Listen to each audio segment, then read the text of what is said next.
in the early days, I thought that leadership meant doing everything myself, checking every single thing, Yep. crossing every T, dotting every I, looking after my team to make sure that they did it in the way that I would want it to be done. And that's absolutely not leadership.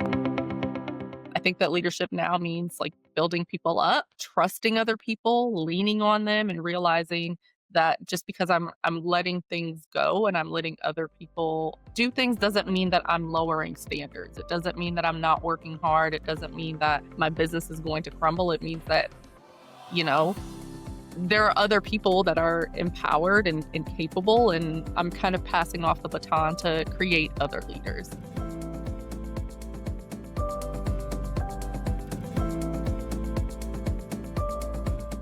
Welcome to the Brainwaves podcast by Opus, where we sit down with industry leaders to unpack their journeys, explore key challenges, and talk about how they're shaping the future of behavioral health and healthcare technology. I'm your host, Sean Rickenbacker. Today on Brainwaves, we're joined by Nafisa Obi, a licensed speech language pathologist and the co-founder of Essential Speech and ABA Therapy. In 2017, Nafisa and her partners launched what began as a single speech therapy clinic. But after recognizing the fragmented nature of autism care, they pivoted their model to provide speech, occupational, and ABA therapy under one roof. Since then, they've expanded across multiple states and launched a franchising model to scale their mission. Nafisa, again, thanks so much for being on the show with me today. We'd love to hear your story from your own words. Can you tell us more about how Essential Speech and ABA therapy began? Yeah, thank you so much for having me today, Sean. I really appreciate it. So, like you said, I started Essential Speech and ABA Therapy with my co-founders, Amber and Camila, back in 2017. And at that time, we started our business truly as an outpatient speech therapy clinic. So, what that means is that we would see the children, they would come in for 30 minutes, and then they would be on their way and they would get their other services or go to school or, whatever it was that they were doing at the time. Um, what we found at that time was that we had many children that were coming to us that were on the spectrum that wanted appointments very early in the morning or very late in the evenings because they were going to ABA therapy all throughout the day. And as you can imagine, if you're a parent or even if you're the kid and you're going to all these different appointments, ABA therapy, speech therapy, and occupational therapy, the parents were exhausted. It's a full-time job getting your child all the services that they need. And the kids were also exhausted. And so we really wanted to have a better solution. We wanted to have a collaborative way where we could meet all the needs of the children under one roof. And so we decided, let's create it ourselves. So that's the origin story of Essential Speech and ABA Therapy.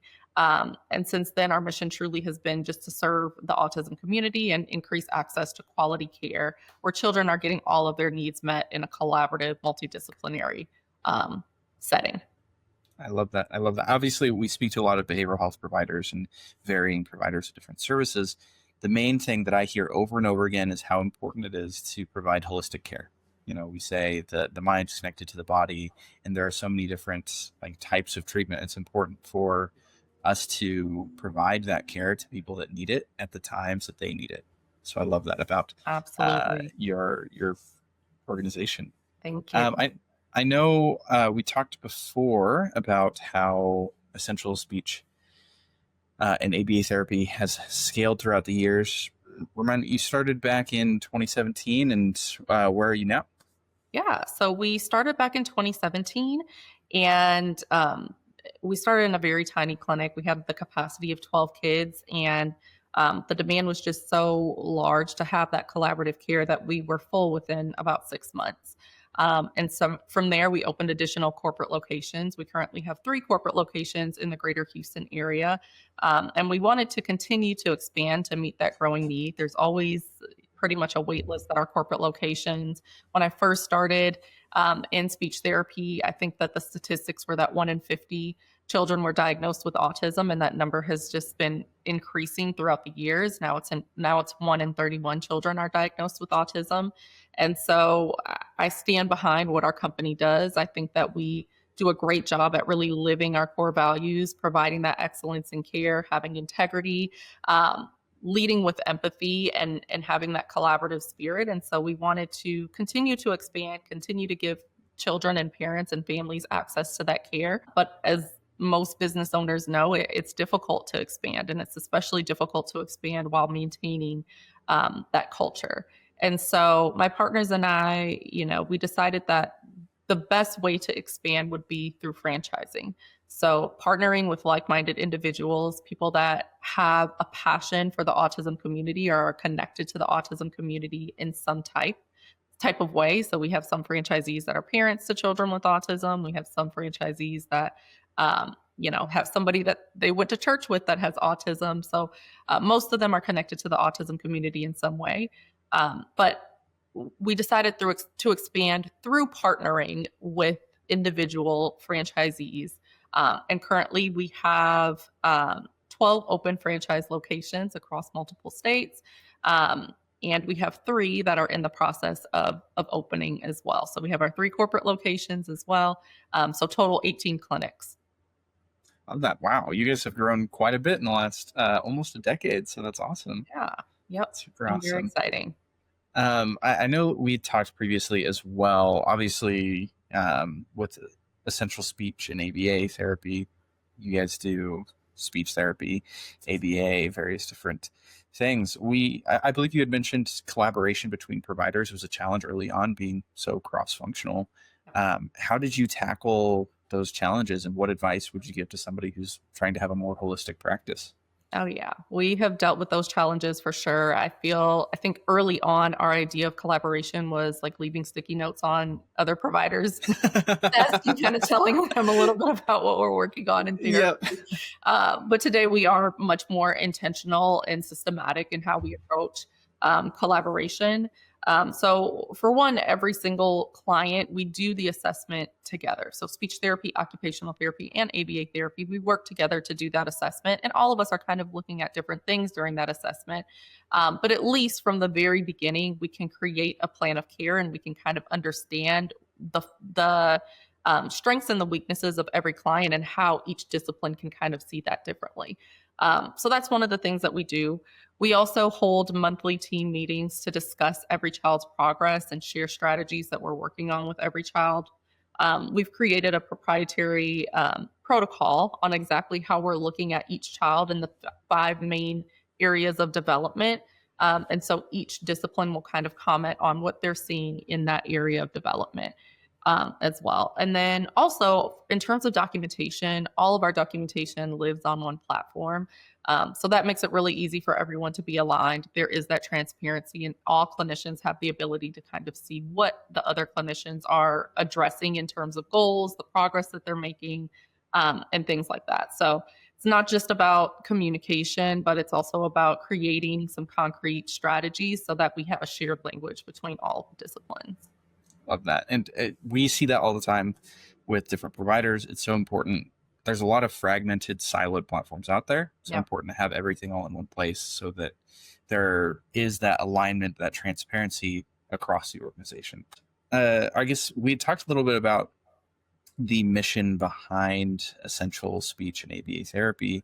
How would you describe in your own words, like your mission and values and what's really led to your success today? Yeah.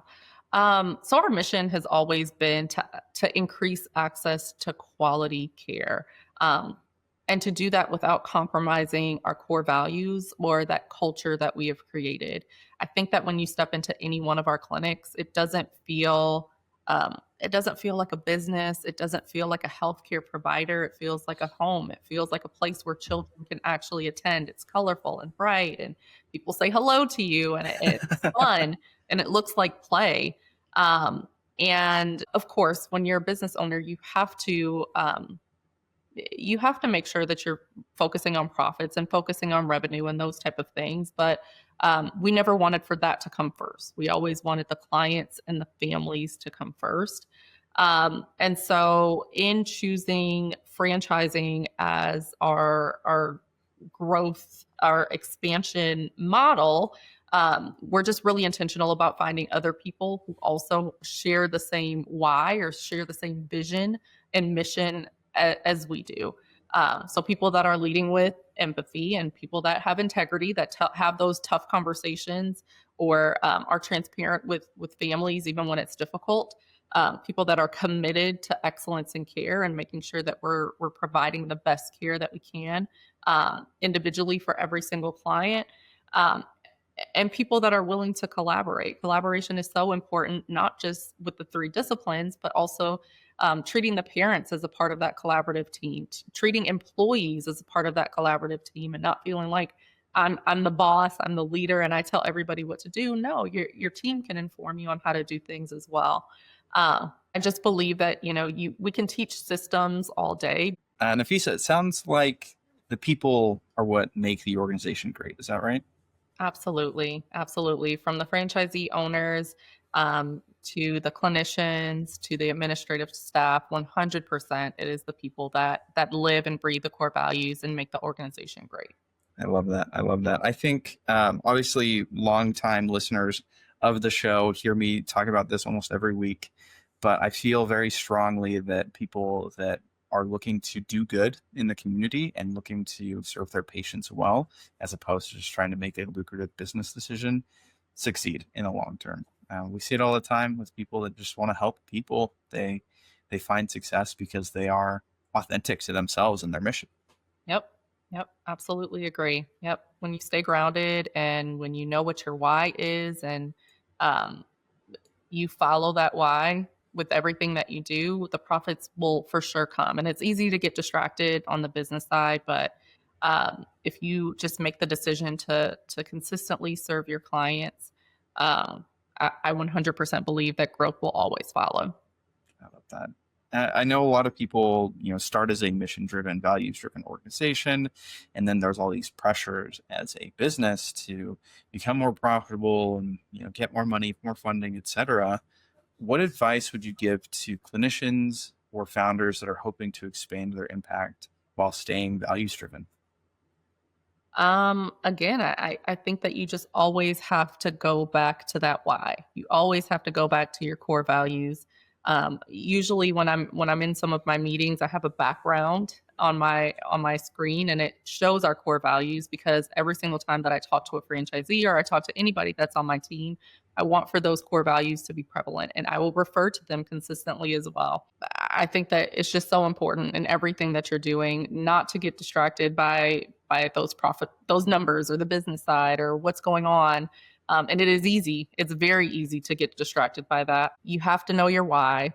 You should never rush expansion either. You have to build the proper systems and have those policies and procedures and those systems in place to protect your values as you scale. And also another thing when it comes to expansion is surround yourself with the right people. Surround yourself with people who challenge you, that are not just agreeing with you for the sake of agreeing with you, and that also live those core values and have those things as core personal values as well. I love that. You got to find like-minded people that will push you to be better every day. Exactly.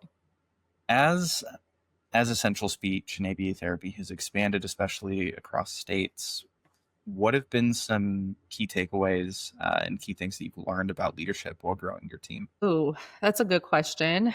I'll say in the early days, I thought that leadership meant doing everything myself, checking every single thing, Yeah. crossing every T, dotting every I, looking after my team to make sure that they did it in the way that I would want it to be done. And that's absolutely not leadership. I think that now I see leadership as empowering the next generation of leaders. I don't have to be the leader that does everything. I can hire a team that can also be leaders and have accountability and really take ownership of their tasks and exactly what they're doing. I think that leadership now means like building people up, trusting other people, leaning on them, and realizing that just because I'm letting things go and I'm letting other people do things doesn't mean that I'm lowering standards. It doesn't mean that I'm not working hard. It doesn't mean that my business is going to crumble. It means that,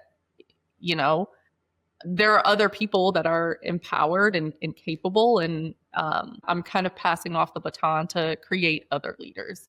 I've also learned that empathy and accountability can really coexist as well when it comes to leadership. I can be an empathetic leader. I can create psychological safety for all of my staff, but I can also still expect excellence from them as well. I love that. It's like you said, with getting the right people involved, those that align with your values, we should trust them, and we should, give them empathy as individuals and make sure that they're accountable to the commitments they've made. But if we trust somebody enough to hire them, should we not trust them enough to lead when the time comes, right? Yes, exactly. Yeah. I want to pivot more. Obviously, we've been talking about the business side, talking about values, etc. We don't get a lot of people who do autism treatment on the show, so I'd love to hear a little bit more about that. Many families navigate autism therapy, and they face burnout. How do you approach supporting the caregiver and doing family-centered care in all of the whirlwind that it is? Yeah. Again, it just goes back to those core values. So, parents that are navigating having the diagnosis of autism, it's a big thing. And so, we train our staff from the very beginning to have empathy for those parents, to understand where they're coming from, to not just get so robotic in our approach that we're answering calls and like checking our boxes and getting the clients in. Lead with empathy. Understand that if a family had the diagnosis of autism, this can be very new for them. It can be very scary or intimidating for parents to kind of think about all of the plans and the future that they hoped for their child, and maybe feeling like, okay, now that they have this diagnosis, it might not be possible. That can be a lot to navigate. And empathy is just so huge and so important, to recognize that every single parent, every family is a different individual from the very beginning until their end of treatment, and treating them with the love and kindness and respect that they deserve and that they should have. And then another thing is, again, with those core values, collaboration. So we really do see every single parent as a part of our treatment team.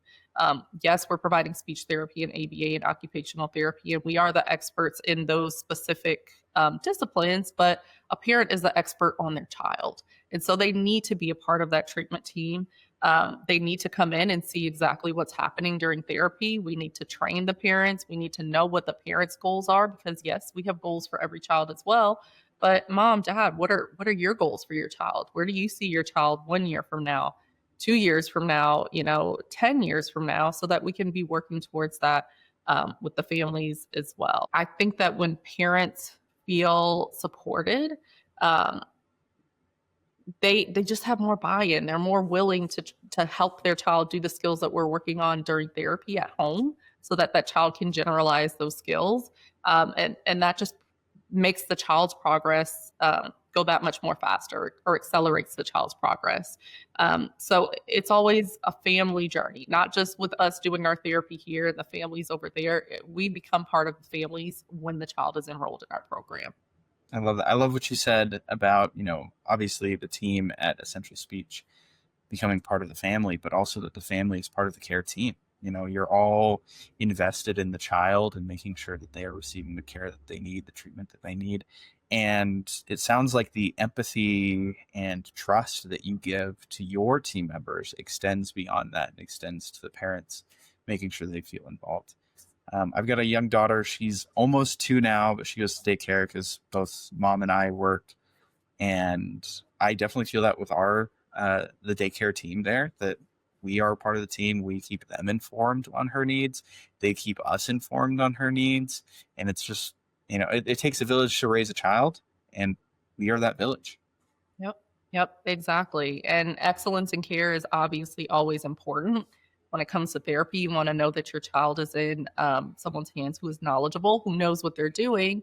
But also, somebody could know everything, have read every book under the sun, but if they don't care and love on your child, then what good is it? I'm a parent as well, and I want to make sure that my kids are well taken care of, that they're loved, and that somebody is pouring into them out of abundant, an abundance of that love. So definitely. Absolutely. I love that. Really appreciate the time that you spent with us today on the show. And it's been great to get your insights about essential speech and ABA therapy and your organization and its values. I do have one last question. I always ask this. Do you have any book recommendations? Love that question. I'm an avid reader. So I love that you asked that. I actually recently read a book. It was called Crucial Conversations by, I think, Joseph Grenny. And I just loved listening to it. I listened to it through Kindle. And it taught me that we shouldn't avoid those difficult conversations. We should lean into those difficult conversations. It talked a lot about how to lean into those conversations, how to be persuasive, and how to just listen, how to listen and understand. Um, and I think that as a leader, and also as somebody that's working with families, and sometimes it can be really difficult. Having those crucial conversations is just so important. And it just taught me how to listen and how to respond appropriately. I love that. I love that. It sounds like it really ties into your organization and your values, of course, of listening and having empathy for the team members. And I definitely will check out this book. I haven't read it before, so I think it'd be beneficial for our organization too. But thanks again for your time, Nafisa. It's been fantastic having you on. Thank you so much for having me, Sean. I appreciate it.